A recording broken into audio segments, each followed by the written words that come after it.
It's a little after 6. We'll be starting shortly.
Okay.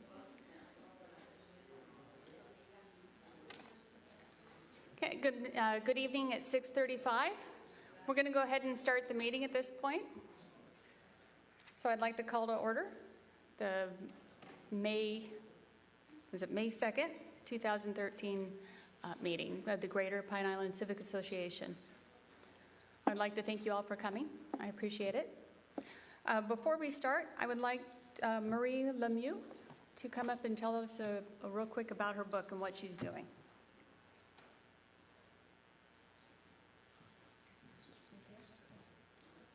Thank you, Deborah. Oh, is this on? Can you hear me? Okay. Thank you, Deborah. Thank you for allowing me the opportunity to introduce myself and to introduce my book.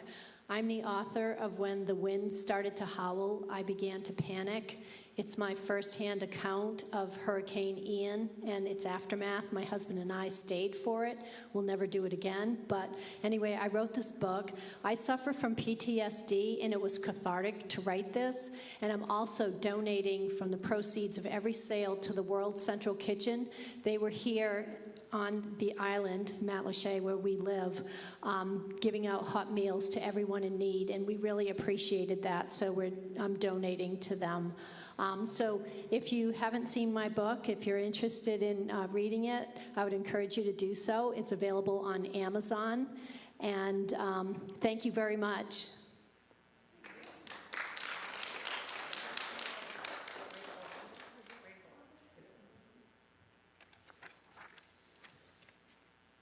Okay, so tonight's agenda will be coming up. We actually have quite a full schedule today, so I'll try to talk fast. If I talk too fast, let me know.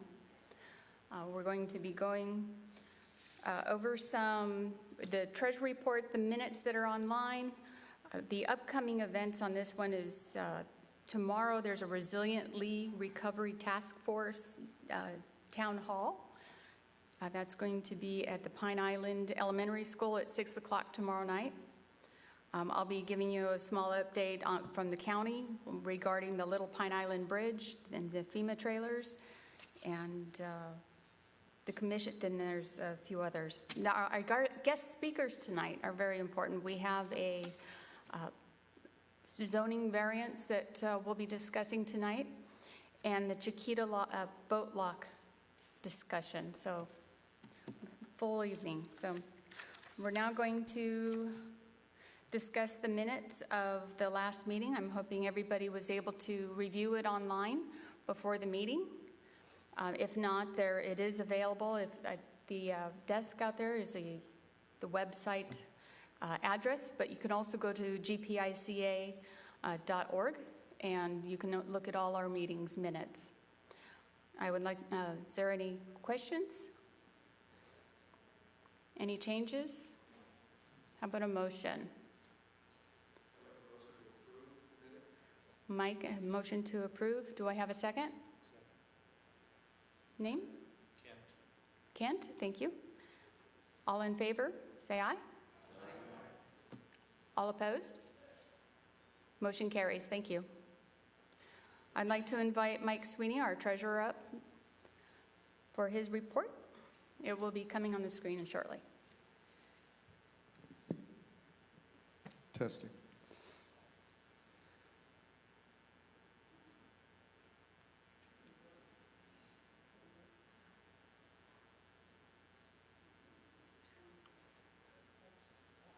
Okay.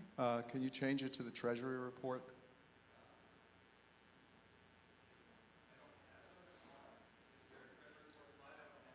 Yes. It's okay. Can you go ahead and just announce it? Just read it? Yes, Okay, please. sure. Okay, this was the May Treasury report. It was submitted on 4/28. In the money market, there's $16,763.52. In the checking, there's $6,720.76. The CD is $76,370.54. The CD will be rolling over in early May. I'm actually meeting with the bank manager tomorrow to do that. The total money in for the month of April, this is May's Treasury report, so we're reporting on April, was $208.22. Cash and check membership was $160, and then there was a total of $48.22 that came in through Square, which is when you use your credit card to pay for your membership. Money out this month was $1,136.40. We had to rent the church, of course, and that was $300. And then for the directors and officers' indemnity insurance, that is $836.40 annually. So the total comes to $1,136.40. And that's everything. Any questions about any of the expenses? I'm sorry that it's not up on the screen. Move to accept. Thank you. Thank you.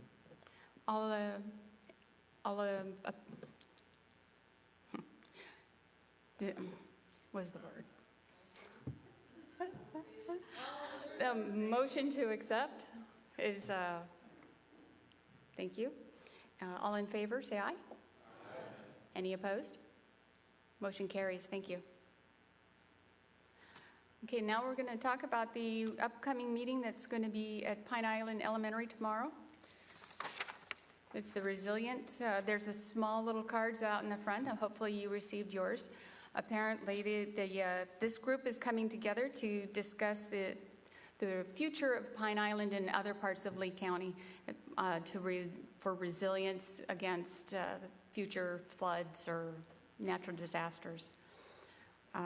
They are asking for a good attendance amount because they want as much input as they possibly can to come out with a plan for Lee County. So hopefully I will see all of you tomorrow at 6 o'clock at the Pine Island Elementary. Now we're the county updates. I did attend the Lee County board meeting today, and they did discuss the, where is it? Long-term resilience, sorry. They discussed Little Pine Island Bridge. They have chosen to go ahead and not just do a simple repair and wait till 2027 to replace. They're going to go ahead and do the replacement now. Now meaning not until after next Easter. They're going to actually do the construction of the bridge, it sounds like, after the next season. At that point, they say that it's going to be down to one lane each way for a while, for about 4 months. But they are also going to take into account of a multi-use pass along with the road, so it's going to be widened. There's So there's a little Pine Island. Then they're going to, they finally approved an area for the FEMA trailers. They sent an approval over to FEMA saying that they can put in, it was a trailer group site at 10300 Stringfellow. That is, I think I have a slide for that. No, but that's,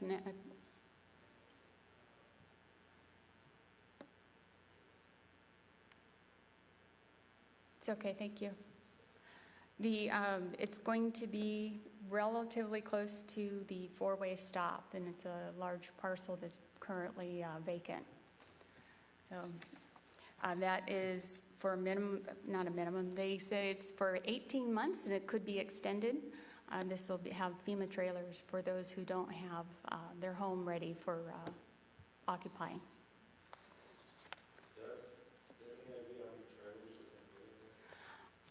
No, I do not. Not on that one. Jay, do you happen to know? Do you happen to know how many trailers are going to be on that one lot on Stringfellow? We're looking at between 70 and 90. Somewhere around there. It's 10300 Stringfellow. Yes? When will that start being occupied? Date to be determined. There's still some permitting that they have to go through, and then preparations. So they didn't give a date. Any other questions on that? Yes, ma'am? I thought that they said no FEMA trailers were allowed on Pine Island.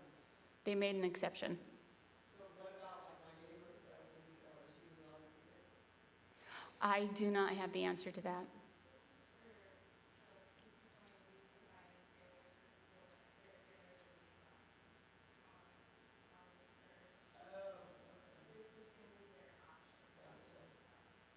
Thank you. I do forget that the folks that are watching on Facebook can't hear the questions that anybody asks in the gallery.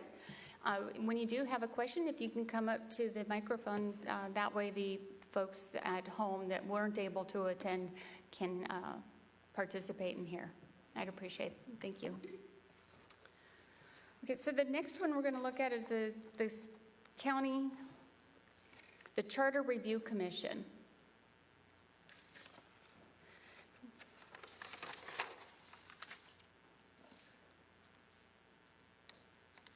It's the Home Rule Charter. So that once every 8 years, Lee County will review their charter. The Lee County Home Rule Charter is equivalent to a local constitution for the Lee County community and was approved by voters in November of 1996. The charter spells out the structure of local county government and the power and rights of citizens and officials, a basic framework for the government structure and how it will operate. The county commissioners establish a charter review commission every 8 years. The last review was in 2015 and 2016. They are established for approximately 18 months and then they're disbanded. They would like participation of the community.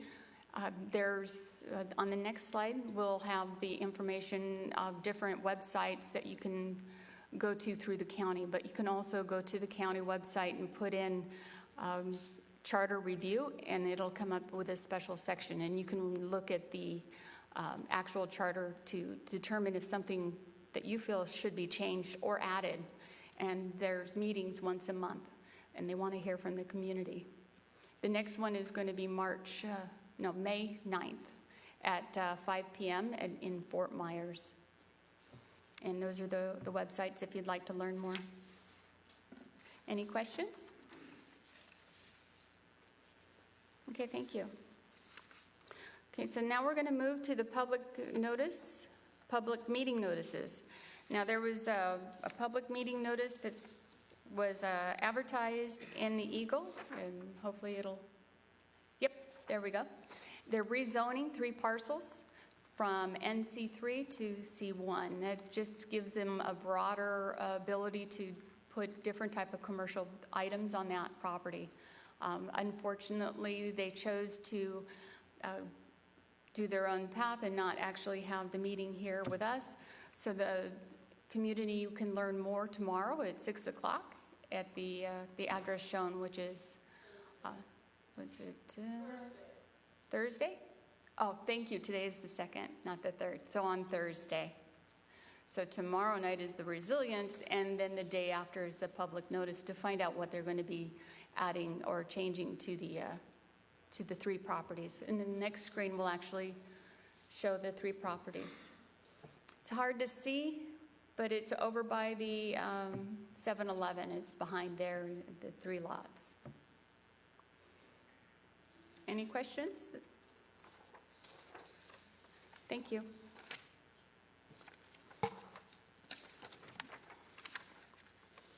Okay, so our first guest speaker is doing also a meeting notice for zoning variance on York Road. I would like to invite James Overhaul to come up and speak and tell us his plans. Yeah. Hello, I'm Jim Overholser, and my wife is Vicki. We live on York Road, and before Irma, there was a large carport. After Irma, there was a very small carport. And after Ian, there's no carport. And as we put it back, we'd like to put back one that's actually large enough for a pair of cars. So I think we got some slides, if they can find them and put them up there. Part of our appeal for a zoning variance is that we have a public meeting so that people can input. And so my wife is taking some notes, and of course we can turn to the recorders of this. So we're on York Road, backing up to Monroe Canal. Modest mobile home with that managed to survive Ian very well, and so now we're in a rebuild. I've got the roof on. Go ahead and give us the next slide here so we can see the layout of what's going on. So, excuse my hand drawing. I traced the survey to give us what we have here. The survey shows we have 18 foot 6 inches between the front, the furthest most structure, which is kind of a lanai metal roof kind of thing, and those 2 sheds that are forward like that. And so we're 18.6, and my hope and plan is to build an 18-foot carport. We have a 5-foot setback on this section of York Road, so they want me to build a 13-foot carport, which if any of you have got a car the size of my Mini, it won't fit. And so that's why we're going to 8 feet. So that front setback, you see in my red letter there, the proposed carport area, and then the red letter reducing the setback from 5 feet to 6 inches. And that's what we're doing. Next slide, please. I give a couple of pictures here. You can see I parked our 2 vehicles under what will be the new carport. If you look off in a distance, you can see a telephone pole there. That indicates pretty much the property line. It sits just inside the property line. So you can see where it's going to be. You can see York Road. You can see the position of everything that's going on. One more slide, please. And so from this direction, basically, again, and her name is Marigold, that yellow Volkswagen bus. Okay, if you've seen her around on the island, that's me. And so we're looking for two vehicles wide. Now, before it was the width of the concrete driveway, about 13 feet, and about 13 feet deep. We're going 24 feet wide, which doesn't require a variance, but we're wanting to make it 18 feet front to rear, which does require a variance. And so here we are having a meeting, and interested if anybody's got positive or negative feelings about what's taking place here. Question for you. What's your neighbors think? Well, the neighbor on one side, their house blew down and they built a place in Boquilias, so they don't have an opinion anymore. And on the other side, blew away and there's nobody there either. So talking to the remaining neighbors across the street, they're all for it, you know. Basically, it does, because it's going to be open, just, you know, 3x3 aluminum columns, it doesn't obstruct visual or anything like that. Yes, sir. Yes. Yes. The property line right now is about 40 feet off the center line of the road. And so we've got about 30 feet of ground that we maintain for the county. Yes.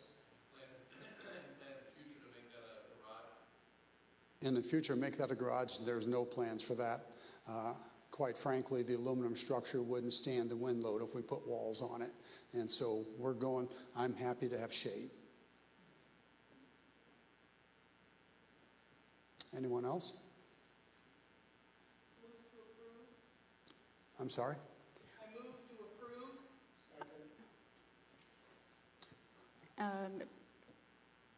Actually, this body doesn't vote on that. Actually, at this body, we do. We okay. like to get the feel of our Okay. members, and then we'll let you know. Well, you'll see. Well, yeah, right here. Yep. Yeah. Okay. Any opposed? Show your hands to approve. Motion carries. Thank you very much.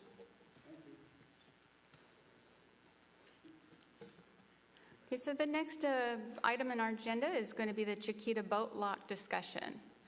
At this time, I would like to invite the interim Cape Coral City Manager, Mike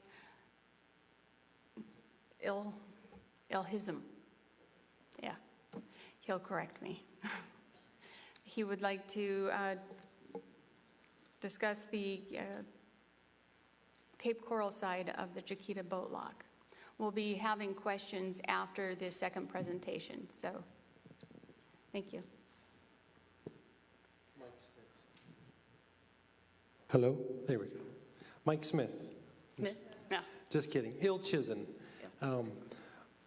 First of all, thank you for allowing me to speak tonight. I understand you all have a lot that you're dealing with after Ian. Cape Coral is no stranger. Not all of our residents took it as bad as Matlacha and Pine Island, but certainly had a significant group of residents south of Cape Coral Parkway that experienced what you all did, and so I feel for you all, and I wish you all the best, and am hopeful that you're able to recover to a pre-storm environment. Just a little bit about my background. I moved here in 1989. I went to Trafalgar Middle School with many residents of Pine Island and Matlacha, graduated from Mariner High School. I joined the United States Navy, came back to my love, my home, Florida, Cape Coral. I went to FGCU and got an undergraduate degree in environmental science. I actually did my internship out here on Pine Island at the Little Pine Island Preserve, and I did a vascular plant survey with a Harvard botanist for Lee County Parks and documented all of the vascular plants on the Lee County Little Pine Island Preserve. So if you look at their land stewardship plan, they have an appendix of all the plants. I helped put that together. I started working for the city of Cape Coral in 2002. I'm in my 21st year. I started as a water plant operator and have worked my way up, eventually received a graduate degree in public administration from FGCU as well. So I'm an Eagle all the way. And worked in public works administration, doing road projects, and environmental staff was under my leadership. I had parks construction, fleet facilities, transportation, all the broad public works aspects. And recently, within the last 5 weeks, my city council has given me the opportunity to lead the city. I'm only in as an interim city manager. I have 6 months through October to prove to them that they don't need to go on a national search, and so that's where I'm at. And again, thank you for letting me speak on this item. What I'm here tonight is not to try to convince you in any fashion. I just want to be able to speak to you all and let you know why this application is different than the first one.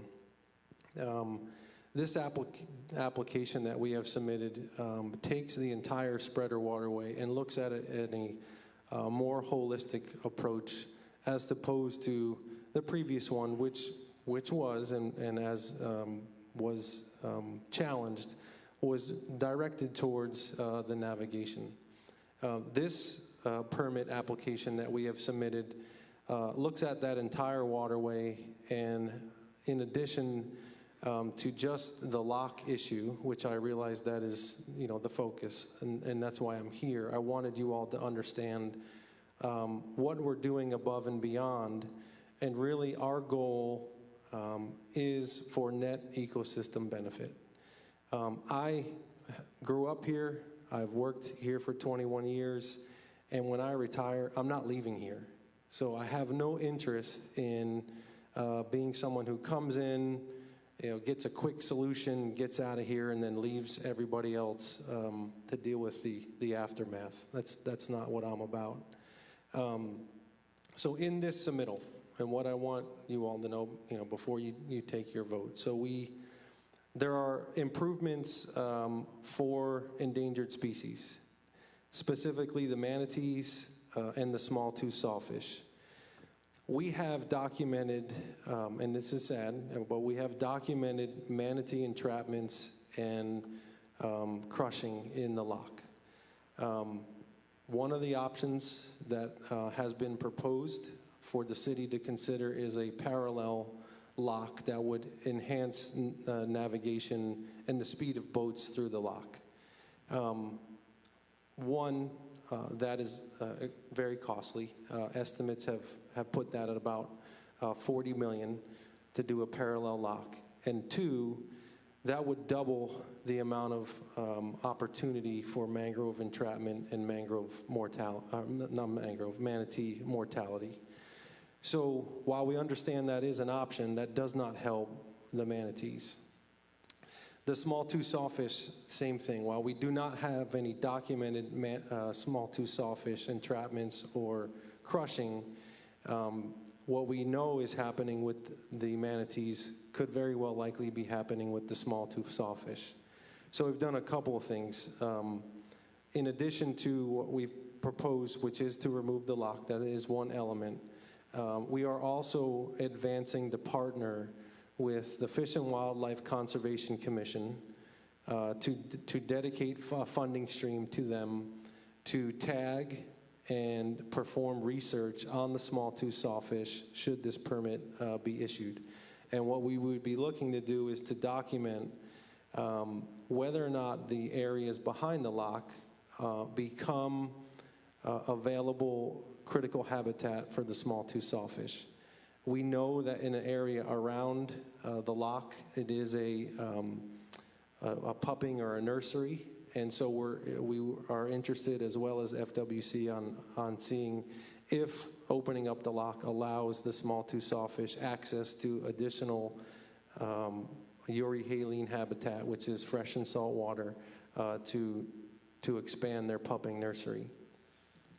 We have in here the planting of 3,000 mangroves. So we all know that from driving around and from boating that, and this was prior to Ian, but even with Ian, our mangroves took a really bad beating. But prior to that, we had still submitted to plant 3,000 mangroves in and around the entire area of where the loch is to enhance the environmental benefit from shoreline resiliency as well as nutrient uptake from the mangroves. We also have in this permit the addition, and would be a first ever in the city of Cape Coral, oyster balls, oyster reefs. So we are going to be deploying in the vicinity of where the lock would be. We're planning on putting in oyster balls to further improve water quality amongst that. We have in there the partnership with Fort Myers. So some of you may or may not know, the city of Fort Myers has been and still is to today dumping their treated wastewater into the Caloosahatchee River. It's a permitted discharge for them, but that is discharging 40,000 tons of nutrients every year into the Caloosahatchee River. The city of Cape Coral, since the last permit, approached the city of Fort Myers and said, hey, this isn't good for our environment. We think that we could collectively do better. And we negotiated and agreed to a contract with them to drill one of the largest underwater pipelines that will take their effluent, their wastewater discharge out of the river and send it to us, to the city of Cape Coral, to be used as irrigation water. So that removes 40,000 tons a year. That project is getting ready to start. The contractors have mobilized, and we will no longer have Fort Myers putting their effluent into the Caloosahatchee. Also, since 2018, the city of Cape Coral has not stopped on our efforts to look at the whole region in its entirety. In 2021, we passed a fertilizer ordinance banning throughout the entire city the use of phosphorus fertilizers. We also expanded the blackout period by 1 month for any nitrogen-based fertilizers. We continue to move forward with our septic to sewer conversion program, which eliminates the leach fields and the wastewater effluent from individual homes who are not on centralized sewers. We started in North 2. North 1 was supposed to go first, but because of the adjacency to Matlacha on the west, we started in North 2, which basically went from the spreader in the north over to Del Prado. We're doing North 1 now. And we readjusted our plan for North 3, which is going to be basically the north spreader from Tropicana north all the way to Kismet. So we're constantly looking at doing things to improve the waterways. We believe that there are improvements to water quality from this submittal, from the removal of the Fort Myers wastewater, the planting of the mangroves, and the oyster balls. We believe there are improvements to endangered species. By removing the lock, we'll eliminate the crushing and the harm for the species. So we're looking at this from a global perspective. The science on both sides, people will, there's people that say on both sides of this that the original design of the spreader berm was designed to retain water that comes out of the Cape Coral system, and then that water was supposed to slowly trickle through the mangroves. What the science has shown is that the retention of that water that enters that system before it can leave the lock, basically we're getting a 300-day, what's the equivalent of a 300-day retention.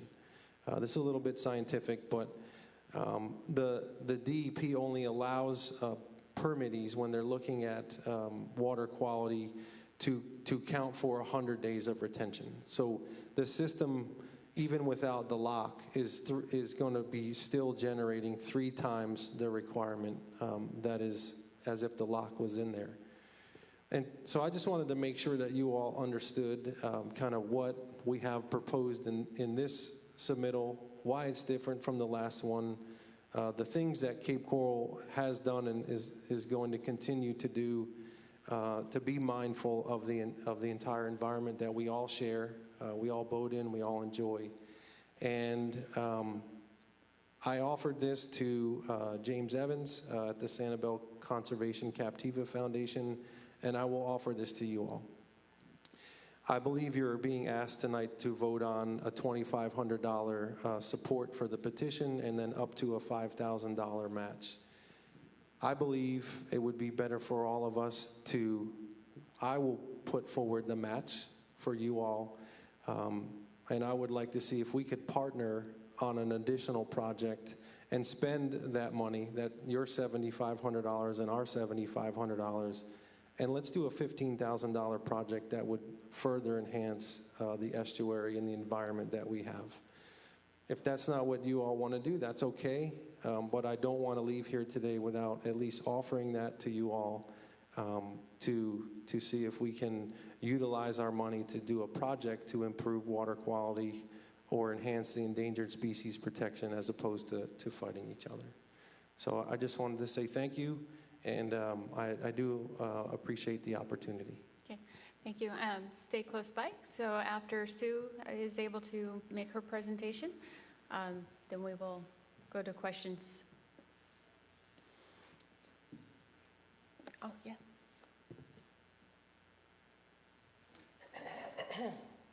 Some notes here. So go ahead and bring up the first slide.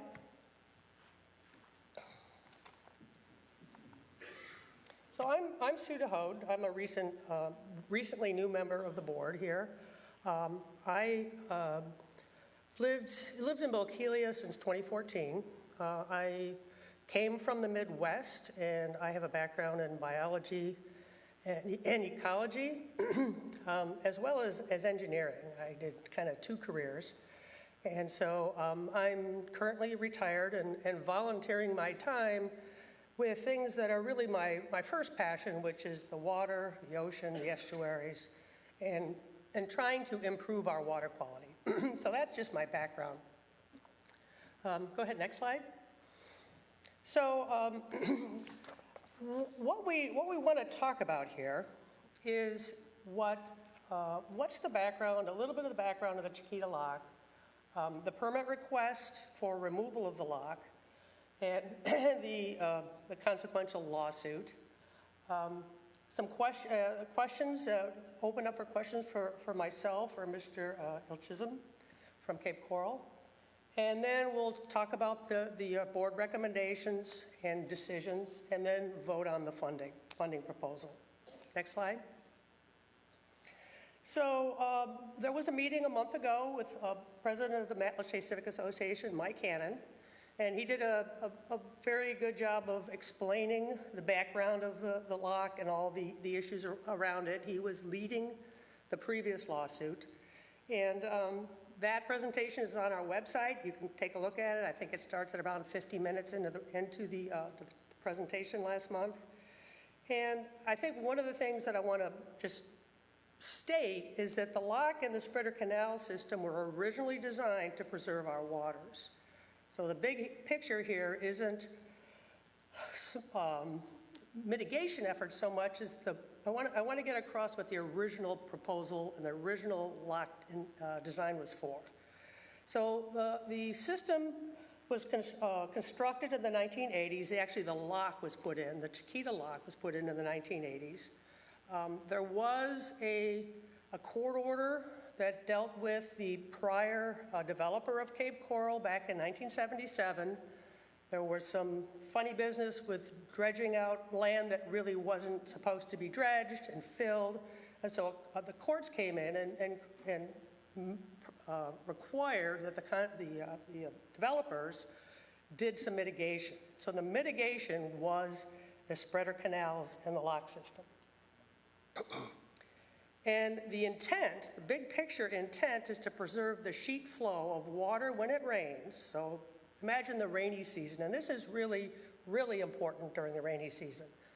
When we get 10 inches of rain or 5 inches of rain in a couple of days, before there were people in Cape Coral, before there were a lot of people in Cape Coral and there were canals, that rain would kind of trickle out through the mangroves along the Matlacha Pass side and into the Caloosahatchee River on the other side. So it was very slow-moving water. So the overall design, the overall intent is to protect that basic water flow. That's the reason for the locks and the spreader canal system to preserve the historical flow. So go ahead, next slide. So this is just an overhead shot of the Chiquita Lock. It's at the end of Chiquita Boulevard. It's right to the right of the Cape Harbor indicator there is Rum Runners, if you're familiar with that area. You can see it has a bit of land and a building that juts out into the spreader canal, and then it allows boat traffic, both directions. And of course, it slows things down. I mean, if you have a boat on a canal and you know that if you wanted to get out to open water and you had to go through a lock, you'd have to wait a little longer.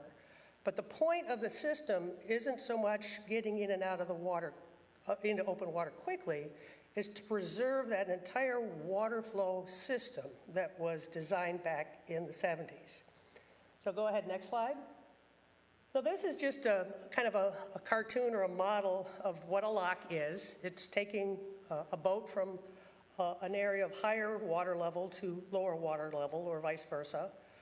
And so the boat has to go into a chamber that then fills up with water and equalizes the level and then moves on. And the important thing I want you to note is on the upstream side, it's at a higher level. And that's kind of the whole point of this lock system. So go ahead, next slide. So this is an overhead view of the southwest part of the Cape. And if you see, right above the word Cape is Veterans Parkway. It runs east and west. And you can see kind of up at the top where Blue Dog is Matlacha, Little Pine Island. As you come down the top part by, I think it's Island Girl Cafe. And then you can see the bottom part of Pine Island on the south side. The kind of reddish white line is indicating the edge of the mangroves where they connect with Matlacha Pass. And the white in the canal system is Cape Coral. The blue line there is the spreader canal, the southwest spreader. And so that's the system. There's down by Rum Runners is where the lock is. There's a red circle down there where the lock is. So it's right at the south end of the spreader canal, right before it opens out into the Caloosahatchee River. Next slide. So this is what it's supposed to do in the summertime with the canal system and the spreader system as designed. When it rains, the area upstream of the lock is higher level than downstream. The lock basically is a plug, and it forces the rainwater out into the mangroves. And the intent is to let it spread out slowly. By slowly, I mean each little rivulet there, each little stream is a smaller stream than you have in the entire canal, in the entire spreader. So that's what the system is intended to do. Go ahead, next slide. So when the lock is removed, all that rainwater flows right down the spreader canal. It's like a big ditch or a river. And so rather than getting that slowly flowing water into the mangroves, it all dumps out into the Caloosahatchee River in one location. And one of the things that's, one of the issues there are several, is that you get an awfully high flow rate.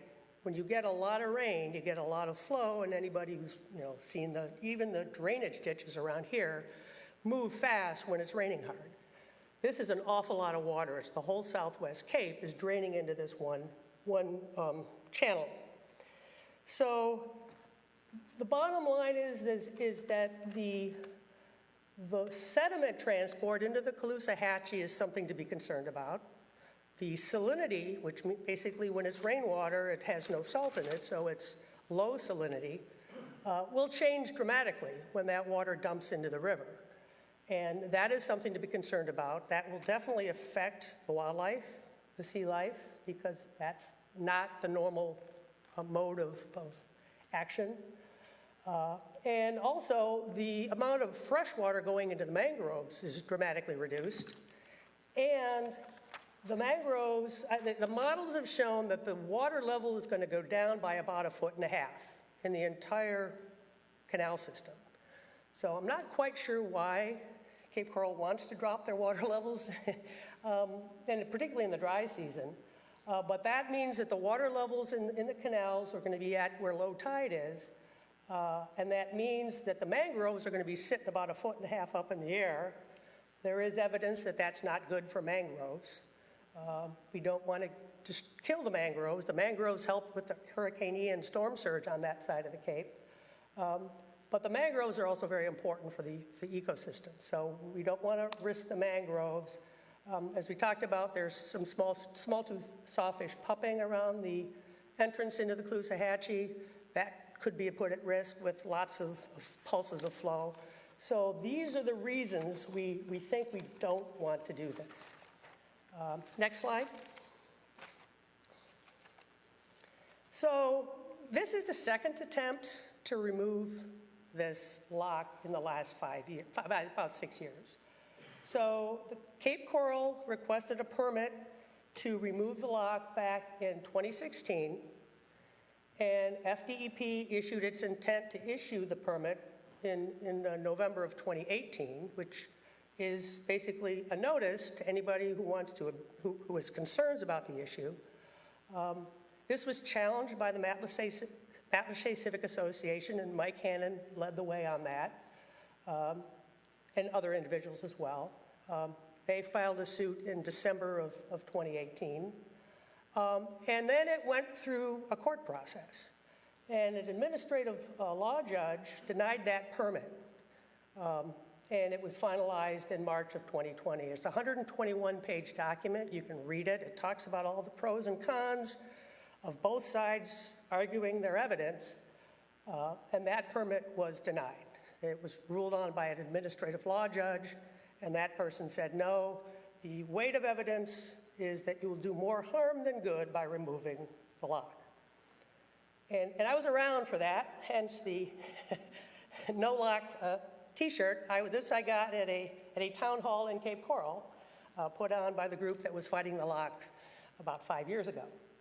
So going forward in time to the present, FDEP, the Florida Department of Environmental Protection, has issued this notice of intent to issue the permit, again, which was a request from Cape Coral to permanently remove the lock.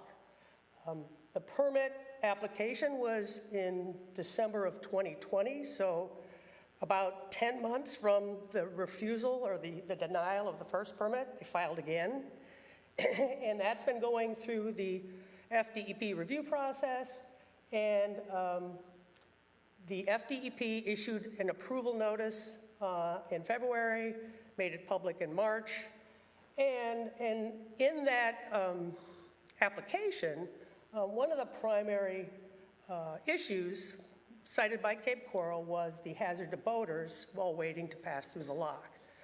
Just make a comment, that was also an issue brought up in the first round, and it was ruled as it was ruled. The mitigation, Mr. Ilchism has talked about, mangroves, oysters, and updated storm drainage. There's an awful lot of territory of mangroves that are currently existing. Planting mangroves is great, but they don't all survive, and they certainly won't survive if they're in an environment where they can't live. So we'll see what happens. Next slide.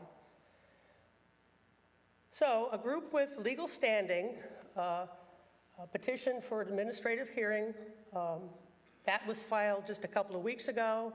The petitioners include Calusa Waterkeeper, Sanibel Captiva Conservation Foundation, Matlacha Civic Association, and then 4 individuals, 3 of whom are from Cape Coral and 1 from Matlacha.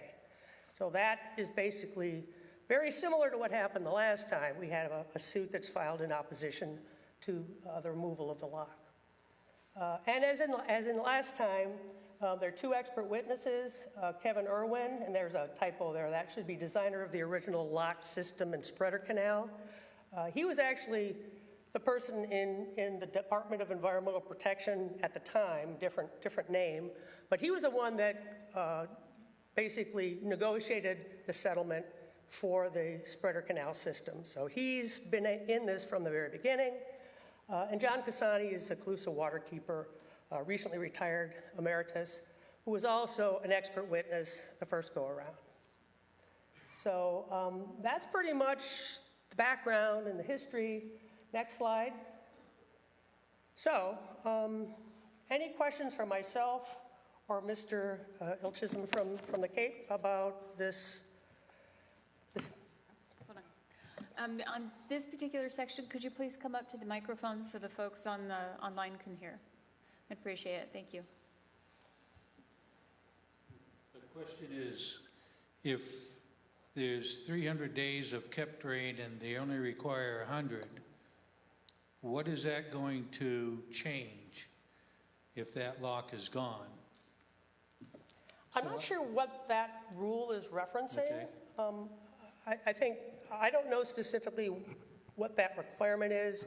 I do know that if you have a heavy rain, that lock system prevents a flushing of all that water out into the river. Right. And so that's periodic, that's episodic, that's kind of a, I mean, but it happens, we know it happens. So that would be, the system as it currently stands is a buffer to that causing some serious problems. All right. Washouts, silting, that kind of thing. All right. Thanks.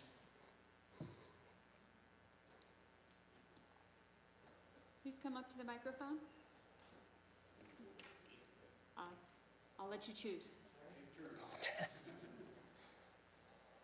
Thank you. Thanks for that information. I was wondering if you could explain to us what we've learned about the removal of the Cetus boat lock, about water quality and the algae blooms that we're seeing in Matlacha Pass now, and how that would relate to repeating those same patterns down here if this lock was out, and also about if the water level drops and then the city has to augment their water level with this reuse water. My understanding is that the nitrogen levels in the reuse water are significantly higher than they are in Matlacha Pass and the state requirements for Matlacha Pass. So those two things are really working backwards for what we want to do to keep our algae from blooming. So ideas about lessons we've learned from GPICA that we don't want to repeat here. I mean, from Cetus that we don't want to repeat here. Does that make sense? Yeah, I can just speak to Cetus a couple of things. Two things are that there was some mangrove die-off on the north side. In addition, there's a huge amount of silt movement that's in Matlacha Pass, right outside of where the Cetus Canal comes in, by Maselli's and north of where the old hook was. And that's been documented. Calusa Waterkeeper has documented over time the change in the siltation patterns. A lot of seagrass beds and oyster beds were just covered in silt. So that's what I know. I don't know too much about the nitrogen content on that side, but I do know about the hydraulic effects of having a lot of water flowing out of there. Sure. I'll just offer a comparison and contrast between the two. The Cetus boat lock, they're actually in the city. There were 3 locks and lifts. We're down to 1. There was one on the Caloosahatchee River. That was the first one that was taken out, probably 2002, 2003. I mean, I think it was right around when I first started as a water plant operator. Then the second one happened. Couple of things that are working against all of us. And regardless of where you stand on these items, the documentation shows it's happening. Sea level rise. I understand Kevin. I've heard him speak here. I've heard him speak at Matlacha. I was at that meeting last month. And I understand the original concept.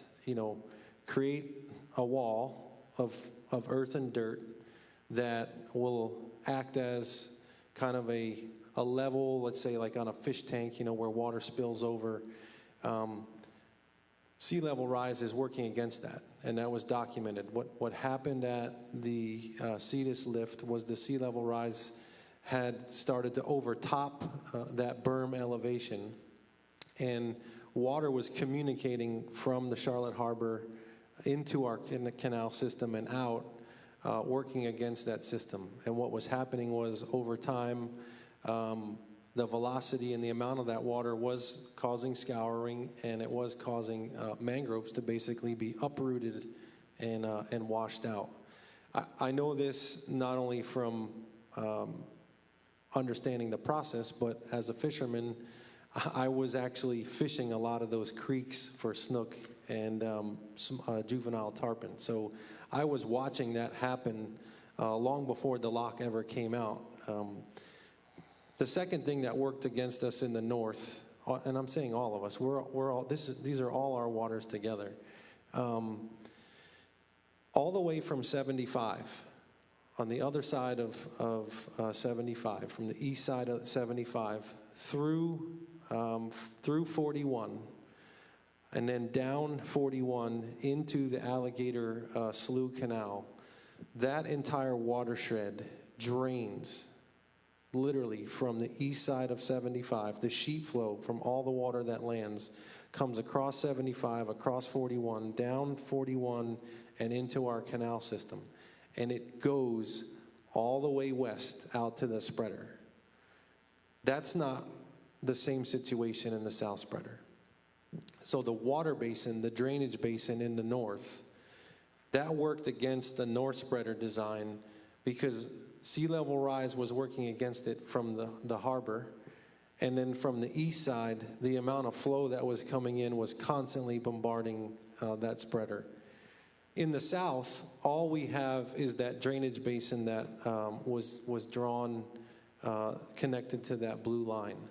I did forget to mention, and thank you for pointing out, one other thing that we have put in this project is every single catch basin that collects water on our streets. Right now, a lot of the infrastructure is original from 1970, the same time frame when this spreader berm concept was developed. It's basically an open throat concrete. You may be familiar with what I'm talking about. It basically, the road runoff and the house runoff goes into the swale, works its way down a slight grade into an open throat, basically an inlet, where that water just pours in. In this permit, in this one, we have also put in there that we will change every single one of those catch basins that drain into this basin to a newer design that actually has the elevation of where the water flows in higher than the earth, and have only a 4-inch weep hole. So the intent of that is any rain and runoff that does come off the houses or the road will then have a slower detention time. It will not rush into the canal system. It will drain at a much lower rate. So yes, there is, under the current design, a lot more flow and a lot more velocity, but we do two things with that. We decrease that velocity and that flow into the system, and it allows the nutrients in any of that runoff to percolate on the ground before it gets into the water. As it relates to that 100-day thing, so for those of you who live on a canal, if anyone does here, and you live by a tidal zone area, what you're used to seeing is a pulse movement. So if you see a coconut, outgoing tide, it moves, and then the incoming tide, it moves back. It's a pulse flow.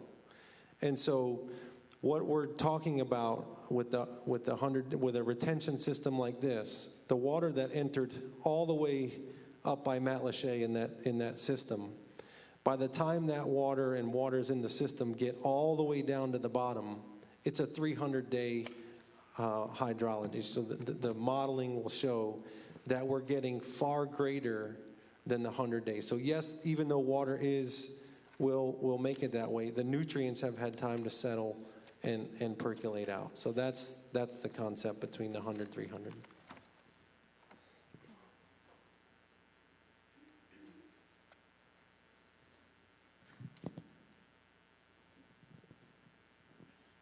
When the spreaders were designed, one of the requirements was that Cape Coral maintain them. And they had to set aside a fund of millions of dollars to do this. Nobody knows where that money is. Disappeared. Cape Coral spent it. Didn't spend it on the spreaders. So when there was a hole in the canal, they just left it there. Another thing that happened up at Cetus was there were boaters who didn't like it. So they'd blow a hole in the side of the canal with their props. Anchor up, throw the boat in reverse, blow a hole. They did it down by the barrier, too. And I know the names of some of them. I'm not going to use them here. But that barrier was vandalized. And it was not repaired by Cape Coral because it was going their way.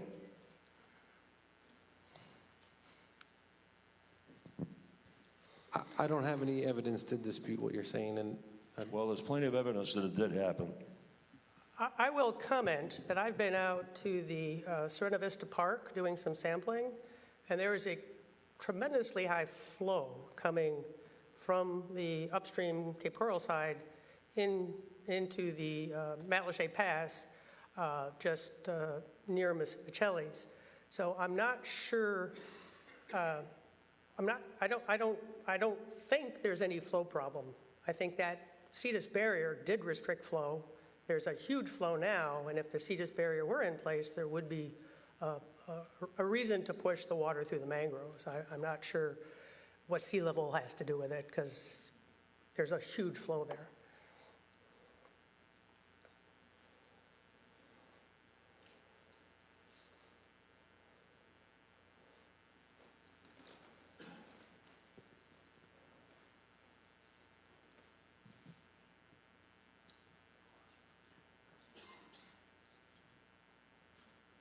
I probably have more history about the sheet flow in this area than anybody in here.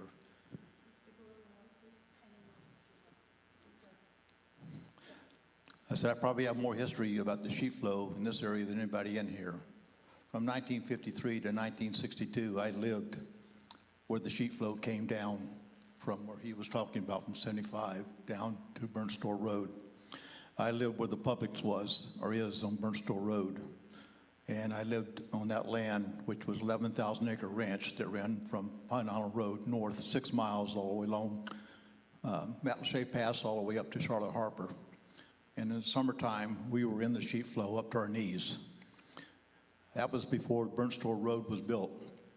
That was when the old Burnt Store Road was there. And it all drained down what you're calling Gator Slough now was nothing but a big drainage ditch that was dug from Highway 41 down through the ranch that we lived on all the way down to Matlacha Pass. It was a natural flow. The mangroves were fed and everybody was happy. Cape Coral came along and all the ponds and everything on that ranch were removed and canals were dug.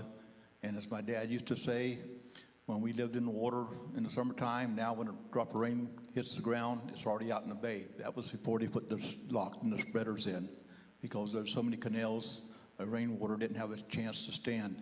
It hit the canals and it was gone.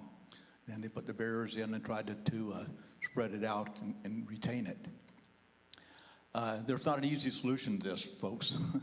The damage has been done. It was done a long time ago.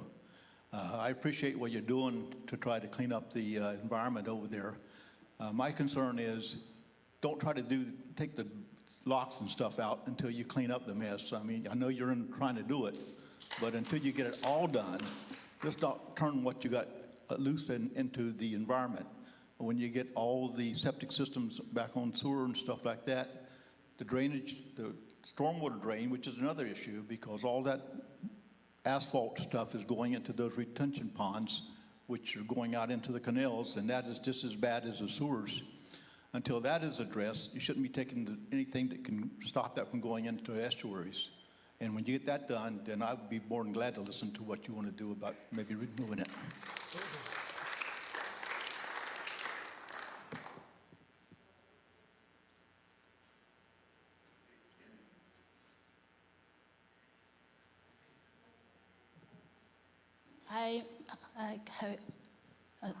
First, I just want to ask people. I lived in Matlacha for almost 15 years. This year, after hurricane, I know my Matlacha everything is getting damaged. My house total gone. I live beside the water. And before yesterday, I took a picture from my my Malaysia Pass. I never see this pollution. I want to see show picture. It's my area beside the water. I don't know what it is. I don't know. I don't understand what lock. I just show picture. Is this? We've seen algae blooms in Matlacha Pass. I've witnessed them over the last 3 years. They start around April. I can only speak for 2 years, the last 2 years, because I haven't seen this year's bloom. But there's a type of algae that grows on the bottom. It covers the seagrass. It's invasive. It's a Dapis species kind of algae. It's invasive. It's been growing much more rapidly. The nutrients levels in Matlacha Pass are higher. And what happens is it dies, it overgrows, it dies, it floats, it makes a scummy, stinky mess. When it dies, the bacteria consume it. They suck all the oxygen out of the water, and then you get fish kills. So we've seen it the last 2 years. It looks suspiciously like the same kind of algae this year. I haven't seen it personally. But this is a consequence of high nutrient levels in Matlacha Pass. And Matlacha Pass is an impaired waterway, and parts of the region around in the I know that Pine Island Sound is also an impaired waterway, which means it doesn't meet Florida standards for water quality. And Charlotte Harbor.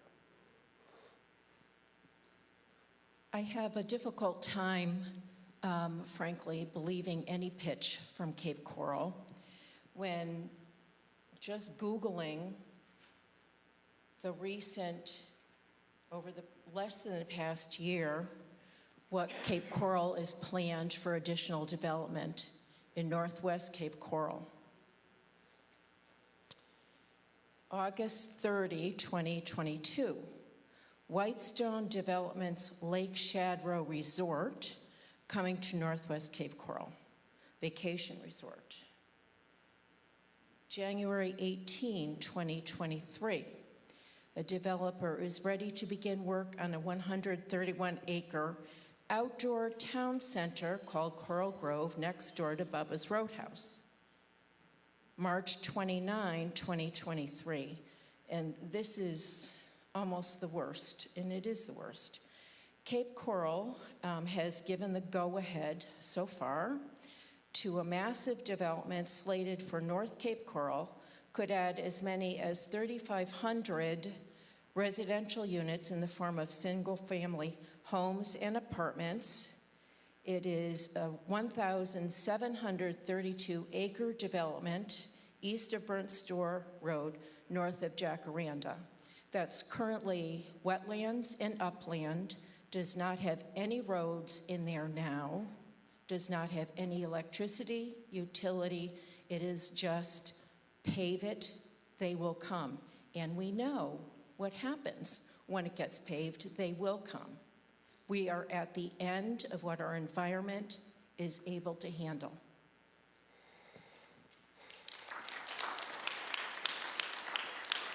Just a quick comment. I looked up the populations of Cape Coral, and in 1980, about the time that this court order was put in place and the lock was installed, there were 143,000 residents. It's at 935,000 right now, so that's 650% increase in the population. And, you know, Lee County, I think. it's something that we have to be aware that the water quality is going to, it has to respond, and some of the Florida statutes and the Florida rules don't account for increase in population. So go ahead. Yeah, Cape Coral is at 220. So I think you may be looking at the county as a whole. Okay. So, okay, just wanted to. Just to follow up on what this gentleman mentioned, if in this permit there are plans to improve the drainage systems and all in the spreader, it just seems to make sense that the last item of that improvement should be the removal of the lock. Get everything upstream of that dealt with, so that when you open up that lock permanently, if it happens, all that's been corrected. It just makes sense. You know, this permit for the lock should be the last item. That's a fair point. Thank you.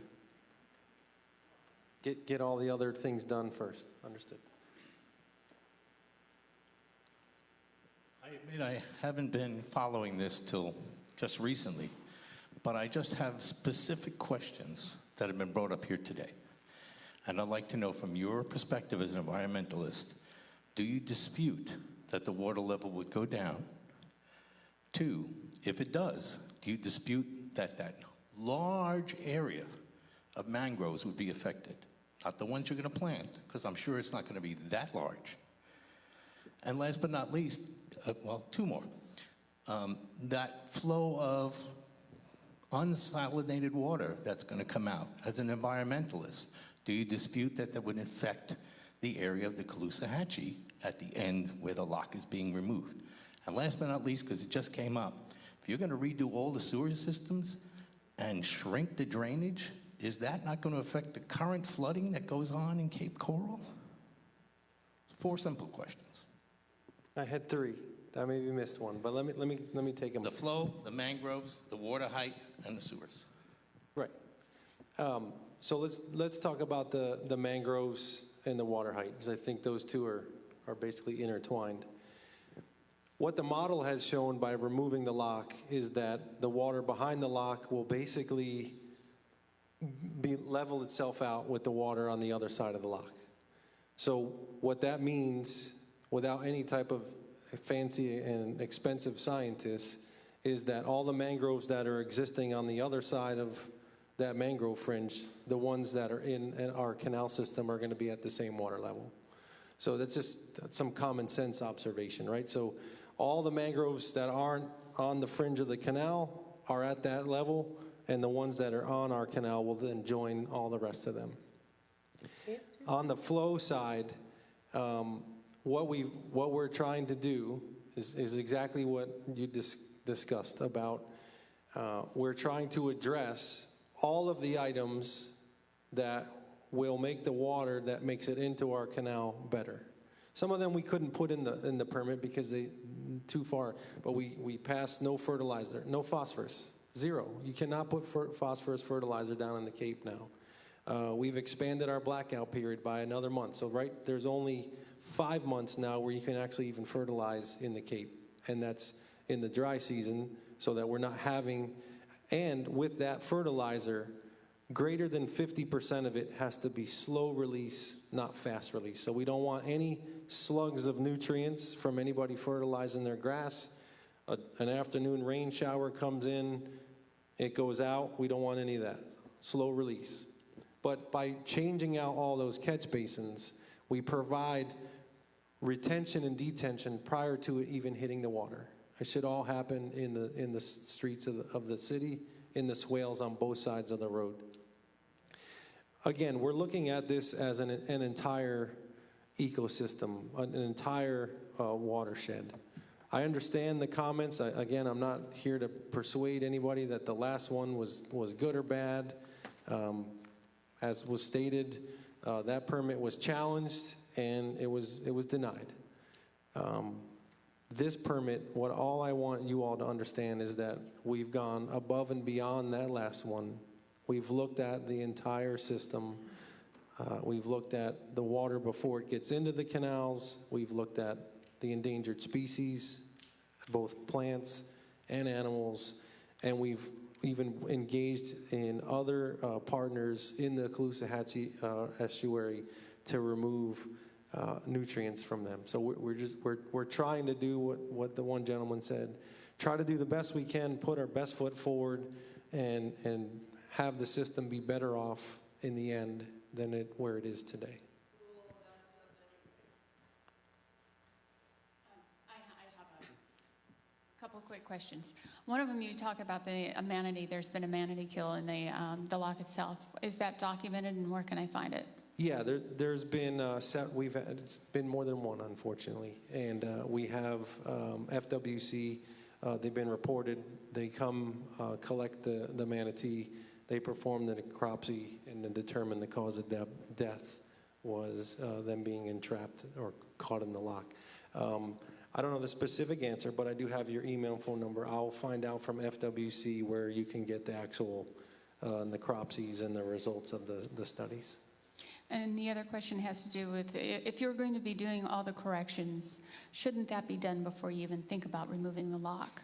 Yeah, that's what that one gentleman just said. Yeah, I'm reiterating that one. Because water's going to follow the path of least resistance.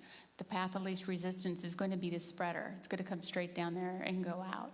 It's not going to stop and plug and feed what it needs to. And are very important to, as you know, is from Ian, and it's protected your... Provide any monitoring of manatees and any methods to prevent them from getting stuck in the locks? I can get with my staff.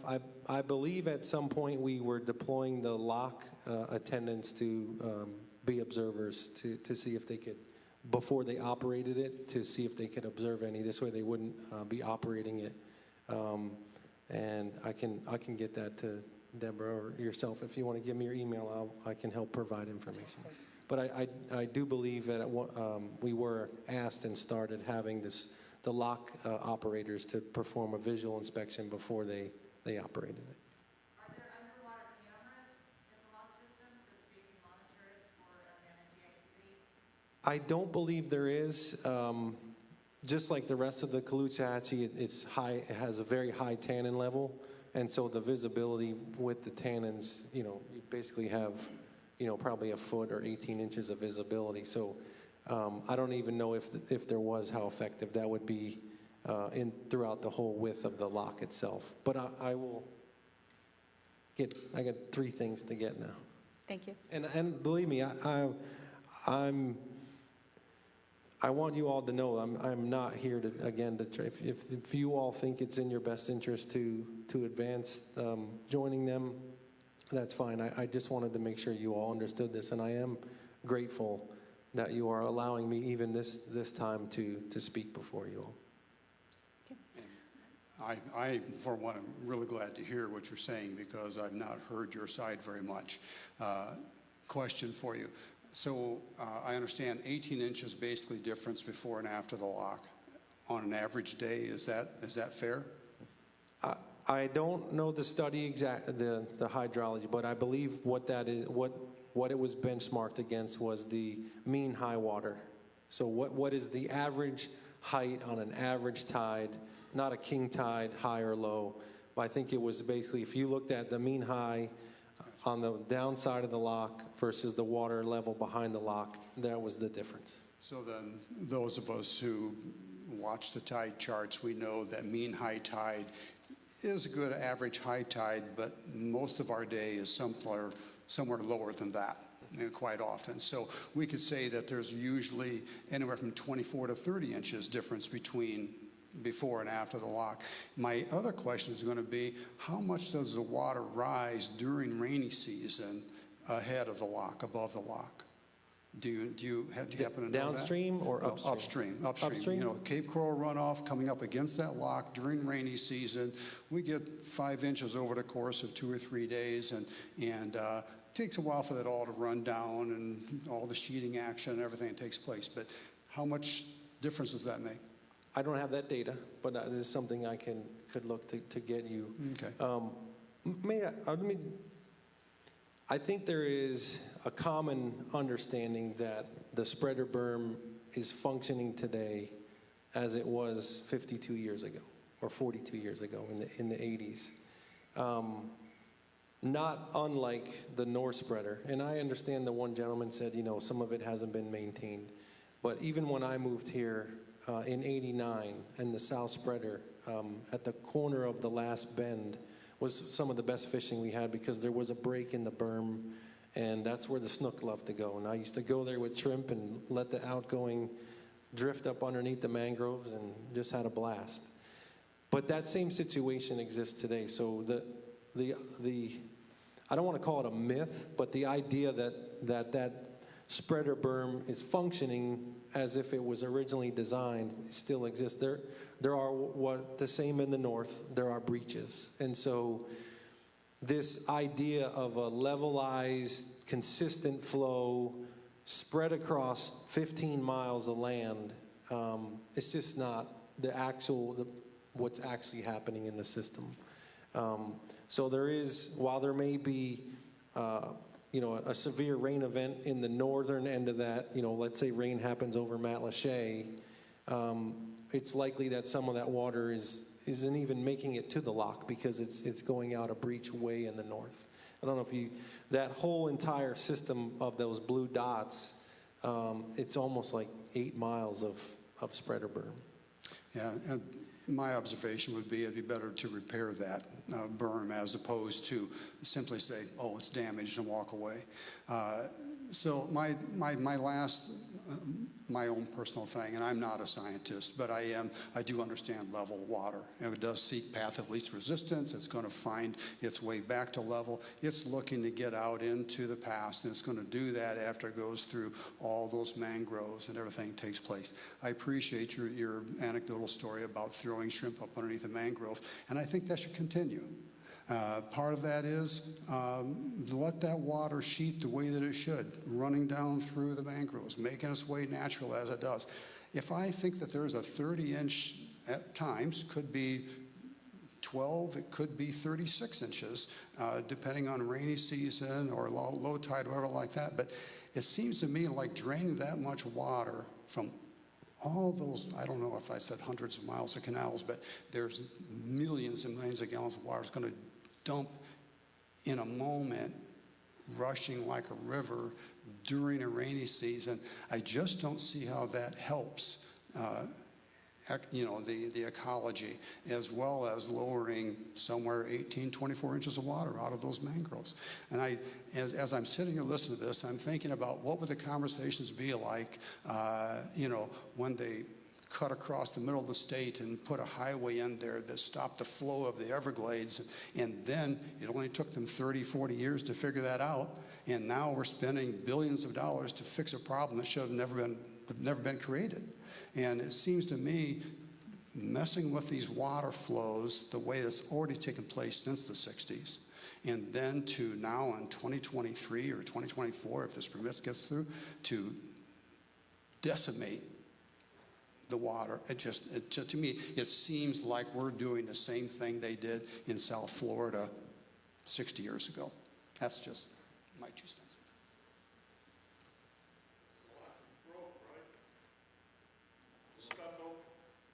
Yeah, so the lock today, just like all the other homes in the South Cape and many of the homes that you all live in or friends live in, it received the last camera footage that we had from the lock before everything was inundated showed that the land around the lock was halfway up the fence, which is a 6-foot perimeter fence.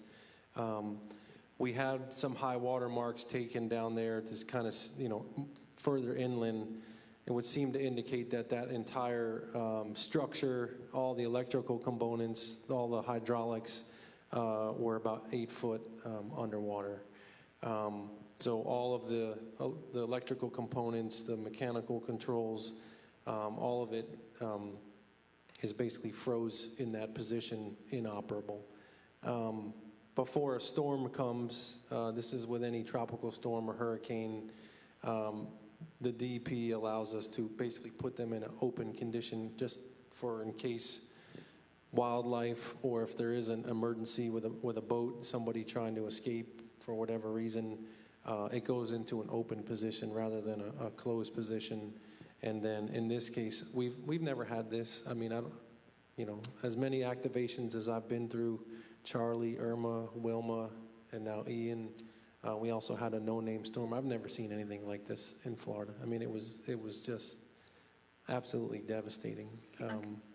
So the entire system, the entire lock itself is basically inoperable right now. We, just like any other public infrastructure, we have to await FEMA inspections. Then we apply for funding for repair.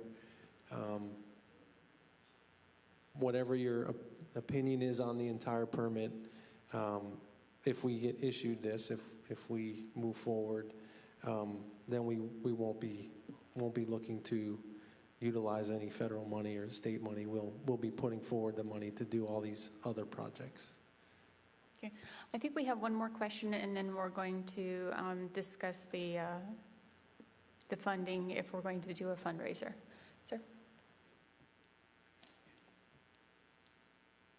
Sorry, again, I'm catching up a little bit on this.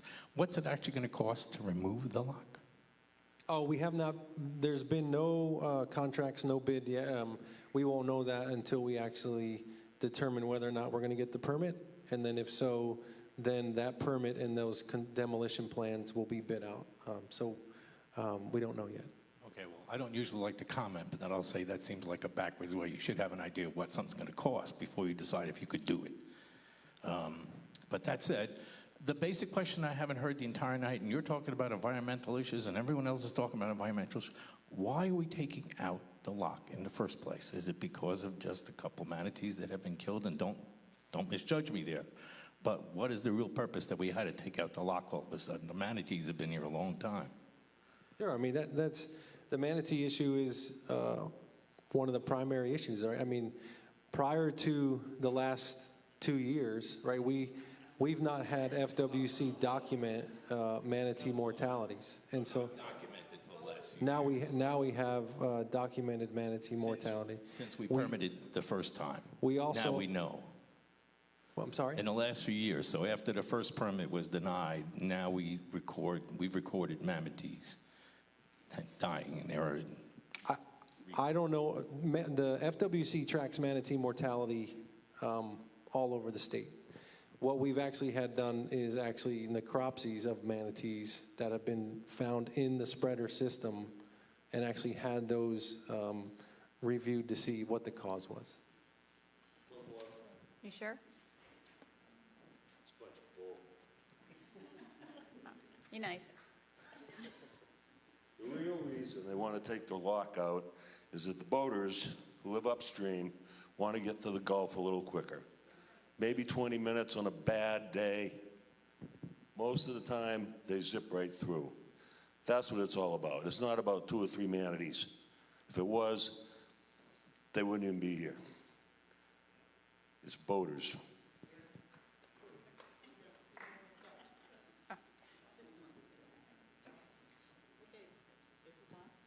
Can you hear me now? There we go. How much increase in tax revenues does Cape Coral receive by having all those miles of canals with direct access? The bottom line, yes, it is definitely for the boaters, but then the boaters are going to pay more, so the city has more tax revenues. And my second question is, have you ever talked about replacing the lock with a more efficient lock that would allow the boaters to get out? Options for keeping the lock and improving the boat passage, but maintaining the purpose of the spreader? Thank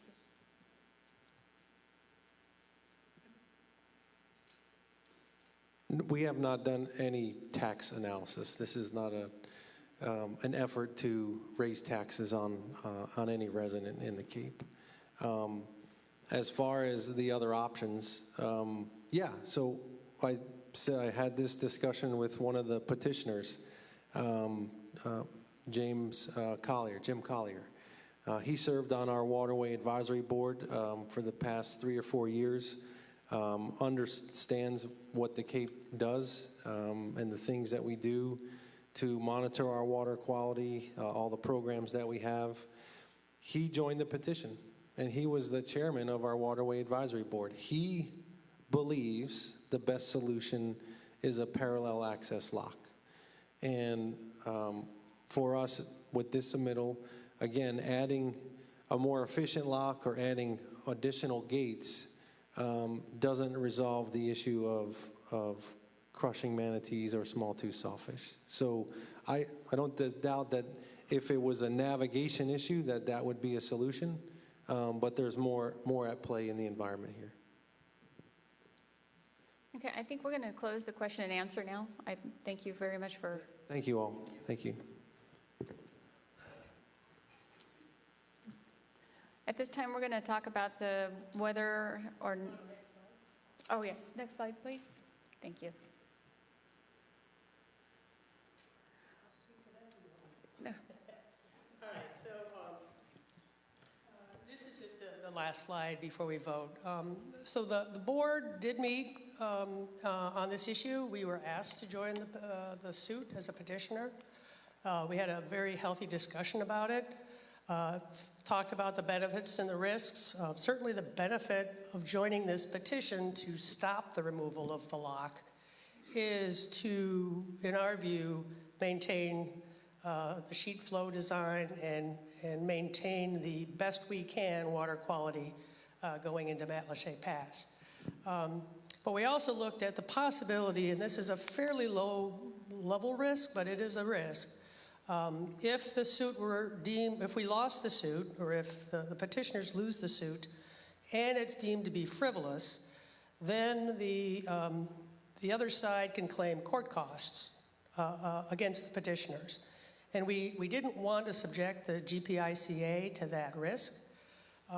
And so we thought there were several other organizations in a better position to move forward, and we did not want to take that risk. So the board decided to not join the lawsuit, and that's why you see that our name is not on the lawsuit.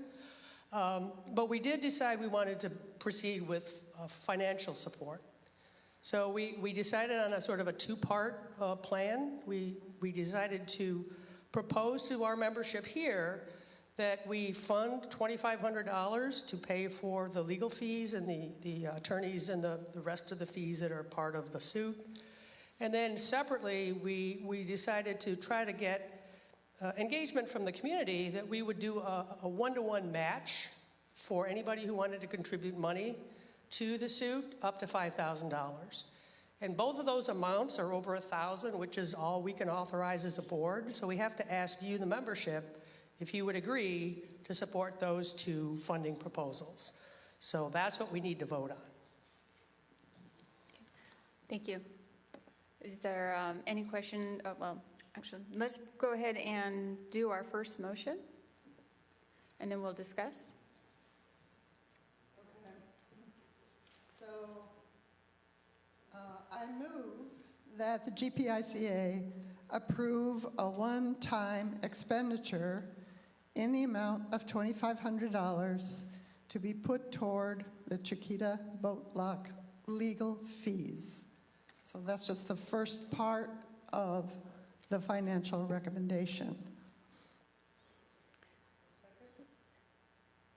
Thank you. Does anybody have any questions or concerns? Yeah, I do. Mm-hmm. How much money do we have in the bank? Please. I'll speak loud. How much money do we have in the bank? Treasurer? All total, we have about over $100,000. Okay. So you want to do, So the people online Oh, can hear okay. you, that's all. you want to spend 2,500 right now, and then spend more. At what point does that get decided, and what is the basis of deciding to spend more money on a lawsuit? The board cannot authorize anything over $1,000, and it would always be brought to the membership for approval before any expenditure over $1,000. So that we would bring it back to you, or if there was going to be additional. We're hoping to have Doesn't answer my fundraisers. question, though. Sure, my question was, at what point, what is the basis that you would spend more money on a lawsuit? I can just speak to the estimates by the people who have started the suit. And because this is largely a lot of the same road that we're covering as was covered about 4 years ago, they don't anticipate spending more money than the money that they've asked each of the civic associations and the general, the SCCF, for this $12,500. And they anticipate with those organizations contributing that amount, that's probably all they're going to need. If they need more, they would come back. Do you know what the first lawsuit cost? I don't know the total. I know there was some money left over because MCA has money in the bank for this lawsuit left over from the first one. If they have money, why do they need our money? Are they looking more for the support of the organization or the financial support? Kind of two different things there. They voted a month ago to provide $12,500 from their own budget. So they already voted for the $12,500. They're asking the other organizations to step up. So what's the total legal fund? That total fund, I believe, is $50,000. Yeah, that's a total of $50,000 they're looking to get. They don't have it all, but they're looking to get $50,000. Now, do you know if the plaintiffs have talked to the city of Cape Coral and said, do your water testing, make all those improvements and repairs that should be done first, change out those catch basins, and then come back again? Or is this just straight, don't take the lock out again? I don't know if there was any opportunity to have any discussion with the Cape. This is a direct response to the lawsuit the Cape has filed, or the petition the Cape has filed to take out the lock. This is a response to that. That's all. The Cape filed the lawsuit? They've already done it. The Cape's filed for a permit to remove the lock. And this is a response to that request to remove it for the permit. That's all. Yeah, I'm just asking if anybody has spoken with Cape Coral about doing all these repairs that, from what I've heard tonight, would be very beneficial, and do water quality testing and then see what the repairs and improvements to those catch basins are first, water quality, and then find out about the lock. I'm just looking at spending money on attorneys for, why is it? So would you stop the law? Would you stop the permit if you would do all those things first? I see So I want to thank Debbie for allowing me to come today. In advance of the Matlacha Civic Association making their motion, I also called Mr. Hannon, introduced myself, and asked him for the same opportunity to speak before his board to let them know why this permit is different from the last one. I don't know if any of you went to that meeting. He did acknowledge I was there. When I walked through the door, he told me that I could attend, but I was not going to be allowed to speak. And then during that presentation, Kevin Irwin made the statement that our permit this year is essentially the same permit as it was in 2018. I want you all to know that is not the case. So that's all the reason I'm here, and I would have liked the opportunity to explain that to Matlacha. I did speak with Mike. I did speak with James Evans, who is my peer at the Sanibel Captiva Conservation Foundation. Their position is they think there is more opportunity to continue to do things for the environment, and just as I have offered you all, I am willing to have that discussion. I want to do, we all need to do what is in the best interest of this estuary. And if what we have, there's other ideas, I would much rather partner with you on this $7,500 and put forward $7,500 and do a $15,000 project. But that's not the motion before you, and but that is an offer to you all to consider. So yes, I have spoken to other members of different civic associations. I've spoke to the Cape Coral resident who was on our waterway advisory. His thing was, it's got to be a parallel lock. Well, I can't approve that knowing what I know about all the issues that exist around that lock. But we'll love to continue working with Mr. Collier to do projects and figure out the right solution here. Okay. Yeah, and what's the question? The motion. Oh, the motion. read the motion again, if you'd like. And Please do. by the way, members only can vote. If you have a red card, you are a member, all right? And you can vote either for or against with that red card. So the motion that's on the floor right now is that the GPICA approve a one-time expenditure in the amount of $2,500 to be put toward the Chiquita Boat Lock legal fees. Okay? Thank you. Can I have a vote of who is in favor?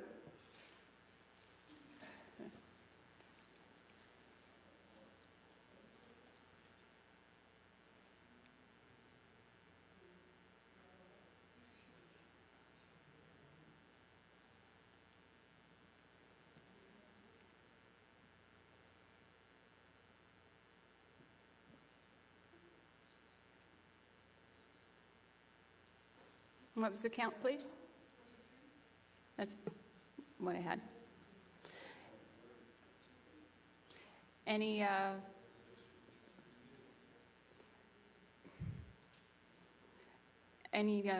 what is it? Opposed. Thank you. I'm going to write this down next time. 24? Any opposed? Motion carries. Thank you. So there's a second motion on. Second motion is that the GPICA approve a fundraising campaign called Chiquita Boat Lock Matching Dollar for Dollar. GPICA will match the donations collected up to a maximum of $5,000. All funds raised will be put toward the Chiquita Boat Lock legal fees. Thank you. Any questions? Point of clarification, is the $1,000 a maximum for everybody in the organization, or is it for one person did $1,000 match? It's a 5,000 match max on the GPICA. It would be a match. Any other donations that came in by membership or others, of course, would go towards the legal fees. So you're saying a one-to-one match, somebody could put up $1,000, get matched $1,000. Suppose you had 1,000 people that did that, are you still willing to do that? No. Yeah. But the legal fund would probably more than welcome to accept everything, but GPICA is only 5,000 additional. Is there any additional questions? Can I have a second reading? I move that the GPICA approve a fundraising campaign called Chiquita Boat Lock Matching Dollar for Dollar. GPICA will match the donations collected up to a maximum of $5,000. All funds raised will be put toward the Chiquita Boat Lock legal fees. Thank you. So the motion's on the floor. Can I have the hands for approval? Okay.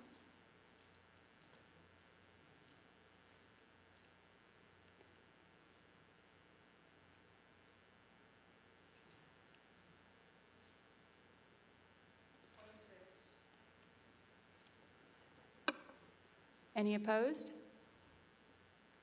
One opposed? Motion carries. Thank you very much. That is the last of the... Motion to adjourn? There's a question? Just one comment before you adjourn, if you don't mind. You mentioned that the reason that you weren't supporting the lawsuit was a fear of being considered frivolous. Yet the one in 2018 was not considered frivolous. It's more frivolous in my mind that Pete Carr was trying to do this again. The frivolity of it should be on their half, not ours. I just feel like the $2,500 is great, but it's like we're not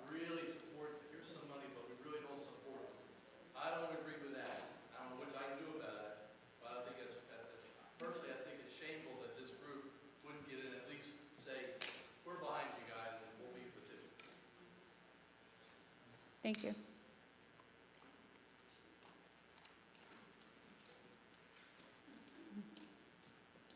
I have a quick note that's not related to the lock. On the public hearing that is on Thursday at 6 o'clock, that's on the land that is behind where New York Pizza is, and that's formed by Nikki's Lane and the back road into the gas station. It's behind Yes. Pine Pizza. And the other thing is that the site for the FEMA trailers is between the Lutheran Church and the Dollar General. Yes, Mike? Just a quick question or confirmation. I believe that people will be able to donate to this Chiquita Rock online. Is that correct? On our website, right? Yes, if you wish to donate, you can do it through our website at gpica.org.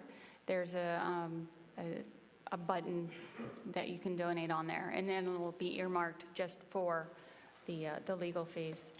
I also understand at a later date, if I'm correct, we could join the petition later. That is an option if it comes to if we need to do that. And that will be brought to the membership if that occurs. No, but I don't see a reason why we would at this point, but My understanding of the bylaws is that the board makes policy, and so that would have to be a board vote, a second reading, a second consideration, considering what this gentleman has said and what we've heard tonight, and we might change our mind. I think, I wasn't there, but I think it was quite a discussion about the risks and benefits of putting forward such a large amount of our treasury. That was a little worrisome to people. Yes. So, yes, that is the bylaws. So you're being asked to vote because we have to bring to you any expense over $1,000. That's why. Okay. Motion to adjourn? Second? All in favor? Thank you very much for coming. I do appreciate it.